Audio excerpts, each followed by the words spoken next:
Bonjour, alors aujourd'hui je viens avec une nouvelle vidéo pour vous parler de l'alliance. C'est tellement important et des fois on la néglige parce que quand on vient à Christ en fait on fait une alliance avec Dieu, on s'engage avec lui et c'est important de se rappeler que chaque jour en fait on doit garder cette connexion avec lui et ce qu'on lui avait promis ou même ce qu'on est censé faire pour lui, on est censé s'y attacher et ne pas s'en détourner. Donc c'est pour ça qu'aujourd'hui je suis venue vous parler de ce thème qui est assez important je trouve. Et on va tout de suite entrer dans le vif du sujet. Donc j'ai médité sur plusieurs passages. On va commencer par Ésaïe 42 verset 1 qui dit « Voici mon serviteur, celui que je soutiendrai, celui que j'ai choisi et qui a toute mon approbation. J'ai mis mon esprit sur lui, il révélera le droit aux nations. » On va s'arrêter là. Alors, j'ai fait des recherches de synonymes et quelqu'un qui est choisi, c'est quelqu'un qui est élu. Et d'ailleurs, Jésus nous appelle les élus. Ensuite, on a le mot approbation qui signifie aussi faveur. Donc, on a aussi la faveur de Dieu quand on devient enfant de Dieu. Donc, ce qui m'a mené en fait à chercher ce que voulait clairement dire le mot onction. Et du coup, je suis partie chercher des synonymes sur Google. Donc, onction, ça veut dire consécration. Ça veut également dire bénédiction. Quand j'ai cherché le mot consécration, ça voulait dire sanctification, baptême. Quand j'ai cherché le mot baptême, j'ai trouvé engagement, révélation. Quand j'ai trouvé le mot révélation, j'ai trouvé confidence. Et avec le mot engagement, j'ai trouvé le mot alliance. Donc si on veut en fait être lié à Dieu, il n'y a pas d'onction sans alliance. Donc si tu manifestes l'onction, c'est que tu as forcément une alliance avec Dieu. Et on voit même que le peuple d'Israël, ils utilisaient souvent l'huile d'onction, que ce soit pour guérir les malades, que ce soit pour plein de choses. En tout cas, c'était une forme de bénédiction. L'huile était vraiment quelque chose de sacré. Et du coup, l'huile était faite pour consacrer. Cette huile d'onction était là pour consacrer. Donc, oindre d'huile quelqu'un, c'était pour que sa coupe déborde, comme le dit David, oins-moi et que ma coupe déborde. Donc, l'huile était vraiment symbolique pour le peuple d'Israël. Et aujourd'hui, on a cette huile spirituelle qui est le Saint-Esprit qui est déversée en nous comme des eaux vives. Et être consacré, j'ai aussi fait des recherches. Donc être consacré, ça veut dire être mis à part, être séparé du monde, être saint. Donc marcher dans la sanctification. Et ça, c'est le but en fait de tous les chrétiens. Parce que la parole de Dieu dit que sans la sanctification, nul ne verra Dieu. Donc on est obligé de passer par cette étape de purification. Et ce processus, il se fait pendant toute une vie en fait. On ne peut pas dire oui j'ai été sauvé, je suis déjà sanctifié, c'est bon, c'est fini. Non, c'est vraiment quelque chose qui se travaille tout au long de notre vie. De la même façon qu'on respire chaque jour de notre vie, la sanctification c'est un processus qui va prendre toute une vie et ça nous prépare au retour de Christ. Donc c'est une marche avec Dieu qui doit être guidée avec Dieu par sa parole, par cette lumière qu'est Jésus-Christ. Donc, j'ai vu aussi d'autres passages qui étaient liés à l'onction, à l'alliance, tout ça. Donc, on va partir dans Acte 2, 17.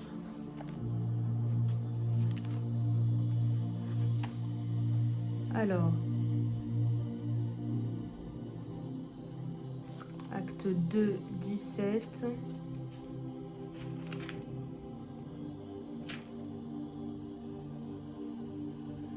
Dans les derniers temps, dans les derniers jours, dit Dieu, je déverserai de mon esprit sur tout être humain. Vos fils et vos filles prophétiseront. Vos jeunes gens auront des visions et vos vieillards auront des rêves.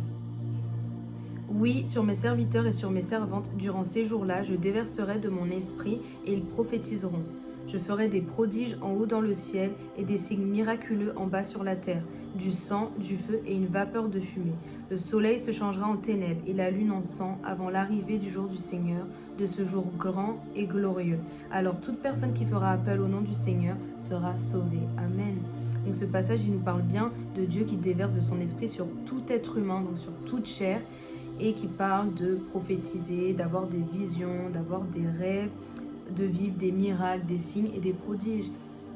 Donc c'est un passage que j'aime beaucoup parce qu'il nous parle vraiment de ce que chaque enfant de Dieu est appelé à vivre, à expérimenter. On est appelé à expérimenter le surnaturel de Dieu. Parce que tout ce qui est naturel appartient à l'homme, appartient au domaine humain. Mais ce qui est surnaturel appartient au domaine divin. Et c'est ça que Dieu recherche qu'on puisse vivre chaque jour jusqu'à son retour. Donc on va aller dans un autre passage qui est Jean 3,5, qui est Luc 4,18 et qui ressemble pas mal à ce qu'on vient de lire. L'Esprit du Seigneur est sur moi parce qu'il m'a consacré par onction pour annoncer la bonne nouvelle aux pauvres. Il m'a envoyé pour guérir ceux qui ont le cœur brisé, pour proclamer aux prisonniers la délivrance et aux aveugles le recouvrement de la vue, pour renvoyer libres les opprimés, pour proclamer une année de grâce du Seigneur. Encore une fois, donc Jésus, on dit que l'Esprit du Seigneur est sur lui, il a été consacré par onction et quand il a été consacré par onction, c'est à partir de ce moment-là qu'il a pu exercer son ministère, qu'il a pu entrer vraiment dans ce pourquoi Dieu l'appelait, dans sa mission en fait, le but pour lequel il a été envoyé sur terre. Donc on ne peut pas aller servir Dieu sans son onction, on a besoin de son onction, on a besoin d'une alliance concrète avec Dieu. Et ça se prépare dans le lieu secret et surtout c'est un appel de Dieu qui toque à la porte de notre cœur. On a aussi un autre passage, Ésaïe 61, qui est similaire à celui-là. L'Esprit du Seigneur, de l'Éternel est sur moi parce que l'Éternel m'a consacré par onction pour annoncer de bonnes nouvelles aux pauvres. Il m'a envoyé pour guérir ceux qui ont le cœur brisé, pour proclamer aux déportés la liberté et aux prisonniers la délivrance, pour proclamer une année de grâce de l'Éternel et un jour de vengeance de notre Dieu, pour consoler tous ceux qui sont dans le deuil, pour donner aux habitants de Sion en deuil une belle parure au lieu de la cendre, une huile de joie au lieu du deuil, un costume de louange au lieu d'un esprit abattu. On les appellera alors térébintes de la justice, plantation de l'Éternel destinée à manifester sa splendeur. Amen. Donc là, on voit encore une fois dans ce passage le mot huile. Donc l'huile, c'est vraiment très symbolique et spirituel. Et on nous parle encore une fois d'avoir l'Esprit de Dieu pour annoncer la bonne nouvelle. Cette bonne nouvelle, elle doit être annoncée par tous les enfants de Dieu. On a tous reçu le ministère de la réconciliation, qu'est l'évangélisation. Donc on a tous l'Esprit de Dieu pour aller guérir les malades, chasser les démons. Et c'est ce à quoi Dieu nous appelle, parce qu'il veut manifester son amour au travers de cette puissance. Il veut qu'on puisse pouvoir aller proclamer le salut dans toutes les nations, afin que tous soient sauvés. On a ensuite un passage dans Jean 3,5 qu'on va lire ensemble.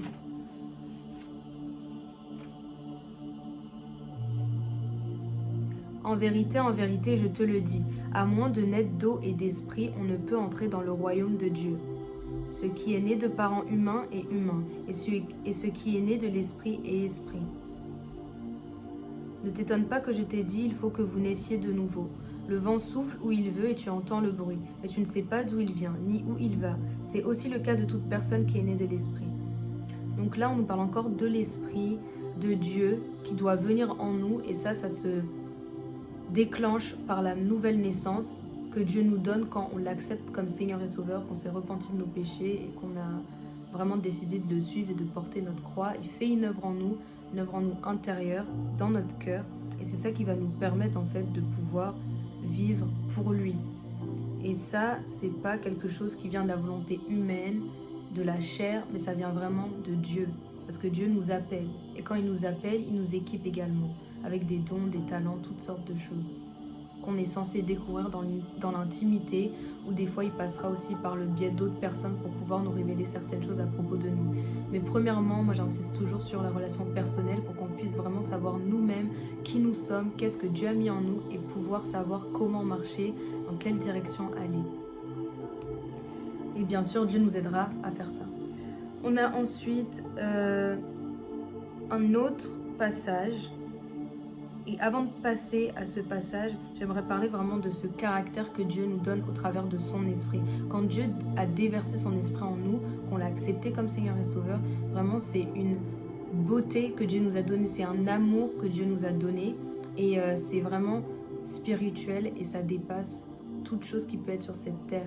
D'où la Bible qui nous dit cherchez premièrement le royaume des cieux et toute chose vous sera donnée par-dessus. Là où est ton cœur, là aussi sera ton trésor. Donc on est censé être attaché à cet esprit, être guidé par lui. Il est censé contrôler notre vie, renouveler notre intelligence pour ne pas se conformer au siècle présent. Ensuite, comme je vous le disais, on va passer à Ésaïe 53.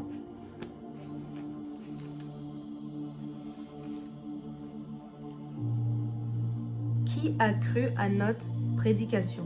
À qui le bras de l'Éternel a-t-il été révélé? Il a grandi devant lui comme une jeune plante, comme un rejeton qui sort d'une terre toute sèche. Il n'avait ni beauté ni splendeur propre à attirer nos regards, et son aspect n'avait rien pour nous plaire. Méprisé et délaissé par les hommes, homme de douleur, habitué à la souffrance, il était pareil à celui face auquel on détourne la tête. Nous l'avons méprisé, nous n'avons fait aucun cas de lui. Pourtant, ce sont nos souffrances qu'il a portées, c'est de nos douleurs qu'il s'est chargé. Et nous l'avons considéré comme puni, frappé par Dieu et humilié. Mais lui, il était blessé à cause de nos transgressions, brisé à cause de nos fautes. La punition qui nous donne la paix est tombée sur lui. Et c'est par ses blessures que nous sommes guéris. La guérison est une expression de l'amour de Dieu pour l'humanité. Et quand il est mort à la croix, il nous a guéris de tous les maux, que ce soit les maux spirituels, que ce soit les maux physiques. Il nous a donné la vie et tout ce qui était mort en nous est maintenant devenu résurrection. Il a changé tout en fait en nous. Et du coup, ce passage est très prophétique. Donc on sait que c'est dans l'Ancien Testament, mais Ésaïe prophétisait déjà pour la venue de Christ. Et il parlait déjà en fait de la manière dont il allait être reçu, dont il allait apparaître aux hommes et surtout de l'apparence aussi qu'il allait avoir. Et cette apparence, on sait que c'est une apparence très humble. Jésus a toujours été humble sur cette terre pour nous montrer le chemin vers le Père, parce que Jésus est le chemin, la vérité et la vie, afin qu'on fasse pareil que lui. Donc, il a été vraiment une personne qui a été rejetée par son propre peuple. Il n'a pas été accepté. Mais l'Esprit de Dieu était en lui, la révélation était en lui, la vérité était en lui et surtout l'amour était en lui. Donc ce passage est vraiment très important parce qu'il nous parle vraiment du caractère de Dieu, de la beauté de Dieu qui est bien plus qu'un aspect physique mais qui est un aspect spirituel. Donc on va aller dans un autre passage qui se trouve dans 1 Samuel 16:7.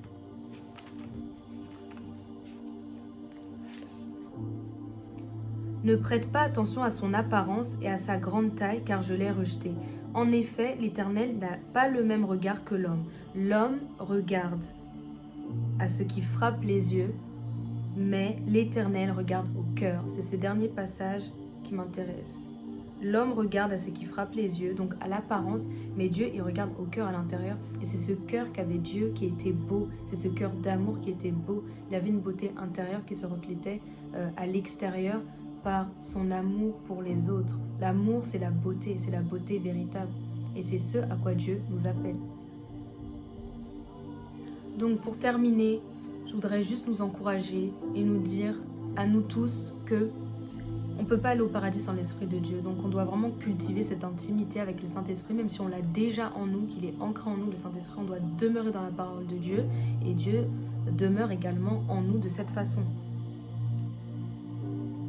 Et qu'on ne peut pas faire non plus son œuvre en fait sans son esprit. On a vraiment besoin de lui parce que Zacharie 4:6 nous dit quelque chose vraiment de très important.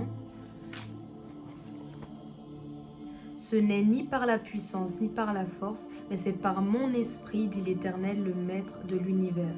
Donc c'est vraiment par l'Esprit de Dieu, c'est pas par tes propres capacités, tes propres forces, tes propres compétences, tes qualités que tu vas pouvoir en fait vivre pour Dieu et faire son œuvre et porter ta croix et lui être semblable, mais c'est vraiment par son esprit qui t'a été donné. Et c'est vraiment quelque chose qui se donne, c'est un don, donc c'est pas quelque chose que tu peux mériter, mais il t'a été donné parce que tu as cru en la prédication. Alors si tu crois en cet évangile, je t'invite à t'attacher à Dieu, que ce soit par la parole, que ce soit par la louange, que ce soit par la prière, par l'évangélisation, par le service, par les cultes. Vraiment, fais tout pour la gloire de Dieu. Que tu manges, que tu boives, que tu fasses autre chose, fais tout pour la gloire de Dieu et Dieu te récompensera. Soyez bénis.